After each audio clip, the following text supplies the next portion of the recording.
What's up, HyperFast Nation? On this episode of the show, I'm going over part 3 of the 3 things that you need to do in 2023 to get your listings to sell more. You don't want to miss this episode.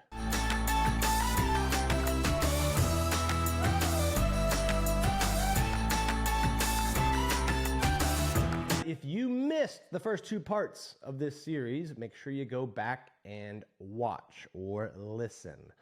In part 1, we talked about having the right pricing conversation with your sellers and having the right pricing strategy. Part 2 is all about having the right marketing strategy, and part 3 is having the right communication strategy. So if you have the right pricing, if you have the right marketing, that is great.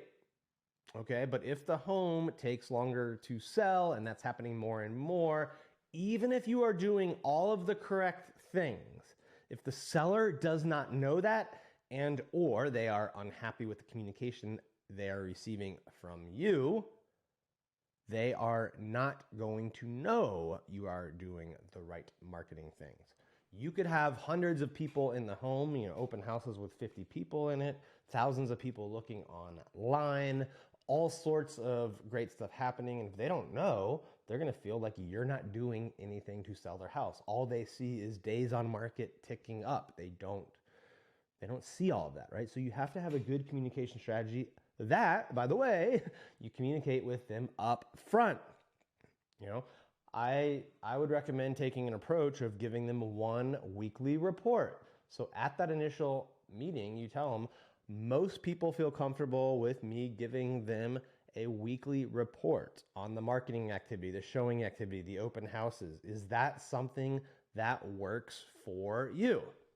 All right. If they say they want more, at least you've given me an opportunity. If they say they're fine with it, great. So now, once you have that conversation up front, you have to build out systems to actually put that in place. So the easiest way is to have a certain day of the week where you do all of your seller updates, right? And another day can be buyer updates, by the way, but one day a week is all seller updates. So in this weekly update, you're going to tell them about the online activity. How many people viewed it in the different online portals? What type of marketing ads did you run? What type of promotions did you run? All right. How was the open house? How many attended? What was the feedback? How many showings did you get? What was the feedback? Are you expecting any offers? All right.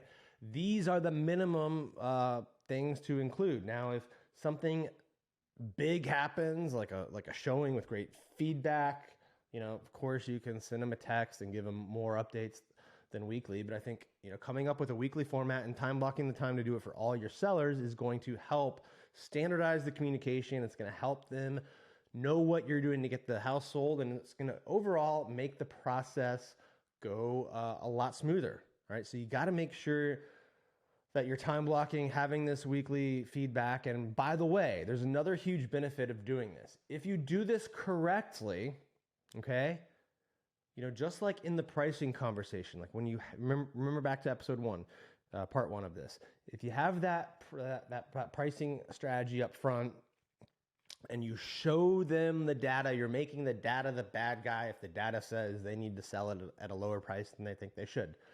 Same goes with your weekly feedback, right? If other people are showing it and giving you feedback and saying it's too high priced, their client's not interested in making an offer, that is all feedback that you can use to get them to lower the price, right? Hopefully you already have these baked in price drops, but having showings and then no offers, by the way, that's feedback, all right? A lot of times agents don't leave feedback. If you have 20 people come to the open house and 10 showings that week and no offers, and no one gave feedback, which does happen, guess what? That's feedback. That's feedback that they're not buying, that they think the price is too high, and you need to lower the price to get them interested or to bring in people that would buy it, all right? So no feedback is feedback. Use that as feedback to the sellers to get them to lower the price. So up front, set the tone, weekly communication, time block, and do it all. If you have 10 listings, knock them all out in 3 hours, right? Tell them the marketing activity, the showings, the open houses, and the feedback. And then over communication is also is also fine. Even though you said 1 week, if an offer comes in, obviously you want to tell them about that, right? If there was a major problem someone noticed, you want to tell them about that. So set the tone for once a week, and then you can do more if needed.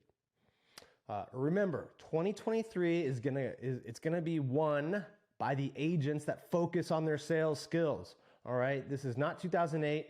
The market is not crashing. It's just getting back to normal, which means the people that are able to have the best marketing skills, the best sales skills, the best conversations, communications with clients and prospective clients are going to win at the highest level. Now, if you want to invest in yourself to make this happen, come see us in Delray Beach, Florida on February 6th. We're bringing together top speakers, top real estate agents, top coaches, and we're going to have a full day event, the HyperFast Summit. You can go to hyperfastcoach.com for more information. And then for 2 days after that, the people that want to do a more intense hands-on event, we're having a 2-day mastermind. You can find out all about this at hyperfastcoach.com.